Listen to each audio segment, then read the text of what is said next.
Except there's another issue about the flood of information. It's obviously the most vivid, and I would guess 50% of the people's imaginations here today, this showdown at Fox News on Tuesday evening, in which Megyn Kelly said to Karl Rove, "So are you just choosing Republican facts because they make you feel good about what is happening, or would you like really to know the facts of what is happening in Ohio?" And so you still believe that you should try to tell the truth? Is that what you're trying to say? Absolutely. No, what I'm trying to say is the flood of information, let me take one step back. I haven't looked at this for some months now because we finished it a few months ago. What impressed me today about our work? No, I would guess half the people in here are filmmakers. And what got to me is, my God, it's the same decade after decade after decade.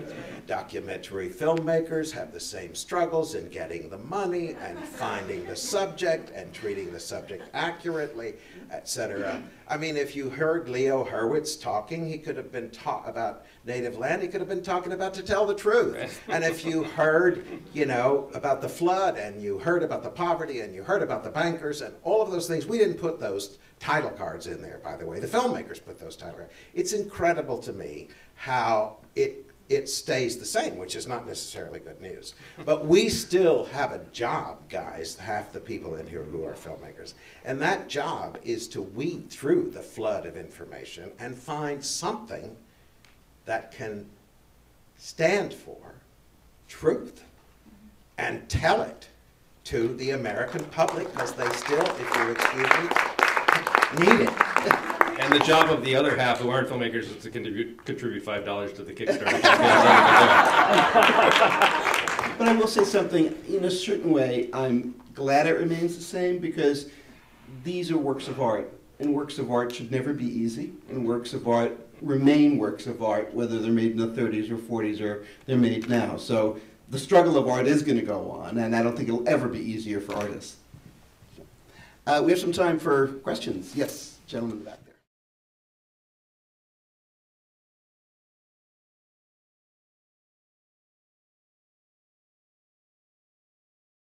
But television has abdicated its responsibility in terms of, quote, documentary and... Television used to broadcast Harvests of Shame, right, one of the most incredible films about poverty Selling and of the hunger, Pentagon. on Thanksgiving week. Right. They broadcast Harvest of Shame. That's the difference. Yes? Well, to follow up on that, I'd love it if you comment on one difference that I would think evident from what I've just seen, and that's the move that we've made from the film and photo group and Frontier to forward focus, focus forward. How do you think that what shift does that indicate, and how will that affect documentary? And the second question is, how do you think people can weed out, with all of the proliferation of images and information that's coming through that is identified as documentary, how are people capable of weeding out what's authentic and what is not? Are there standards that we need to measure against in some way? Well, I'll jump Please. in. These are the hardest questions I have ever imagined. I mean, you know, I'm sure Jehane can attest that, you know, that there are still film and photo leagues everywhere now in every quarter of the society, and that's, you know, people are able to pick up those cameras and put that information out on the equivalent of the sheet hung between two trees next to a barn. And I think that that's fantastic. You know, from my point of view, I mean, it's odd that coming from where I come from, I feel it's odd that I made this film that's sort of a paean to propaganda. But I would say that you know, my hope is that that those filmmakers who are being sponsored corporately by Focus Forward to, you know, make commercials essentially, that some of them will find the way to do what Carlton Moss did, which is to exceed the mission and get out a message which is more helpful than what the sponsor intended. And that happens again and again throughout the history of documentary. I just say one other thing. I don't have answers to those two questions. I find them really go to the heart of it kind of questions. But I fight, and by the way, I lose 5 days out of 7, maybe 6. I fight every day not to be totally trapped by received ideas. And the point is, the work is your work, not just the filmmaker's work. I mean, the audience, we as individuals, when we look at stuff on a screen or in a book or in a newspaper or wherever it is, you said there are images everywhere, and there are, you know, is that real, or is that just telling me a democratic fact that I want to believe anyway? I mean, it's a fight. It's a fight. But I actually think if the human you say it's always going to be the same, and you're right, but if the human imagination is itself to develop, and if democracy is to survive in the way that we understand it, I think this is a fight that every citizen, every person has to do every day. What is this received idea just making me feel good, and what is really true? Yes.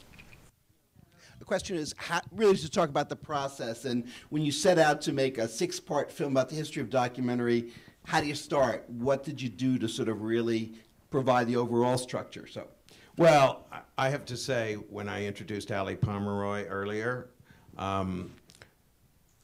she is a co-creator of this as much as David or I is a co-creator. And the three of us simply hassled and haggled for months and then indeed years about how to structure, how to do this. I mean, I don't know how to answer the question necessarily, but then the struggle goes on into the editing room, because in the editing room on number 2 that you just saw, we set out with something that was all about sponsorship and the effect that the sponsor has on, as FDR's, you know, had an enormous effect on those 2 films that Père Laurence made. And when the Congress said, as they, you know, they would say today, if the Republicans were totally in charge, no more films from the NEH, et cetera,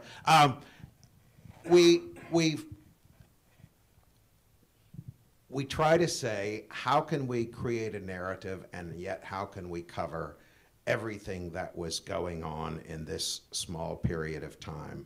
We've had to leave out the Dutch we talked about. We've had to leave out the French, though they will come up in the next episode heavily. David, why don't you take a crack at that? I mean, let me say another part of our process, which, you know, the NEH, you know, and the NEA, but especially the NEH, that's a huge pain in the ass, right? Because you have to put in a proposal that's like this. You have to script the damn thing before you know what it's about, et cetera, et cetera. But I say all that to say that they also are pushing you to do really good work, and not just good work, you know, really hard thinking. So really, the first thing we did after we finished, you know, reading Barnow and Jack Ellis and whatever is, and Ali, you know, was going at that. This was 12 years ago. She was going to, you know, Denell and watching films on 16 millimeter that weren't available anywhere else, and coming back and reporting on them. And we bought a projector on eBay and watched Night Mail, you know, on the wall of our office, which was a great experience. But, you know, we sat down, we formed a board of advisors, and we sat down with them. And you know, to step back and think about it, in episode 3 about World War II, there are, I would say, 3 journal articles on the screen. The whole opening about Victory of Faith, the film that Hitler destroyed, that meant that Leni Riefenstahl had to make another film, which turned out to be Triumph of the Will, came from essentially an obscure journal article that we found and that fed our imagination. The Negro Soldier also, you know, is a film that was virtually lost, but we found, prodded by this by another article, and the whole idea also about Capra and the the jujitsu element of using the enemy's propaganda against itself. So, you know, I want to take my hat off to we're trying not to make an academic series, but I want to take my hat off to the academics who are out there, you know, struggling in the vineyards and helping create ideas that we seized on and hopefully put into a coherent whole. John, can I ask you right now, since you're working about events in Egypt and other parts of the Arab world, what role does documentary have there? Are there counter-narratives going back and forth? I mean, especially in Egypt. Yeah, I mean, definitely. It's the characters, and we've had to think, how do you make a film about something that was, first of all, the most widely covered event, right? You have to basically avoid everything that was shown on television around the world and look at what was, you know, as you said, where is the truth here, you know? What happens after all of the cameras left when Mubarak stepped down, right? And there you had so many people know how to use cameras now. The main cast of characters that we follow are some of them, 3 of them are filmmakers. And what they do is they start their own basically online channel, which becomes at a certain point in the struggle the highest watched channel in all of Egypt, because because all of the cameras, all of the news cameras have been kicked out. They're the only people that are just running around with their small little cameras and able to upload the footage. And their footage was then picked up by the big news networks.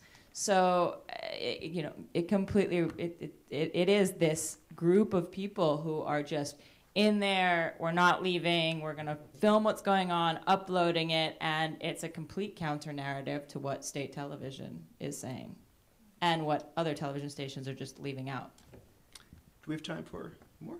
One quick question. One more question. Yes, Pam. The question from is that what do the filmmakers hope will be the debate that results from this series? What kind of questions, what kind of discussions are they looking forward to this series engendering? And I'd like to add to the question, both U.S. and internationally, because if you guys get this translated and around the world, which I know you will, that's really exciting. I've tried to say that when I talked about getting rid of received ideas. What we really hope is that, and we're more focused on the European and the American public than other publics, which we shouldn't be, but we are. We're really trying to do something that says, look, there have been a stream of people for decades now, for over 100 years, who have been trying to sort through what is really happening and try to find some truthful vision in there that they can make a version of. And if, for example, the majority of the American people who watch Fox News might even be able to have their heads turned 5 degrees by such a series.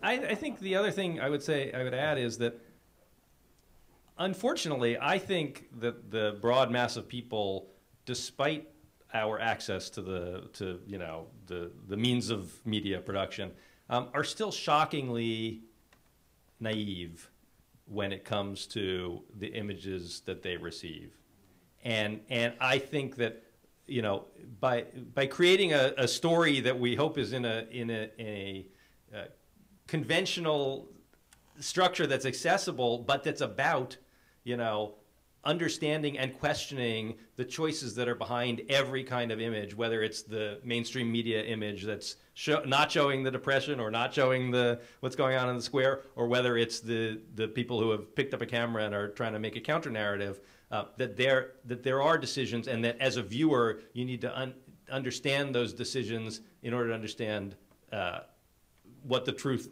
is and what the consequences are. Okay, I think that's it. Okay, well, we want to thank the Thank you all for coming. Thank you. Thank you all for coming, and we look forward to the rest of the series. So do we.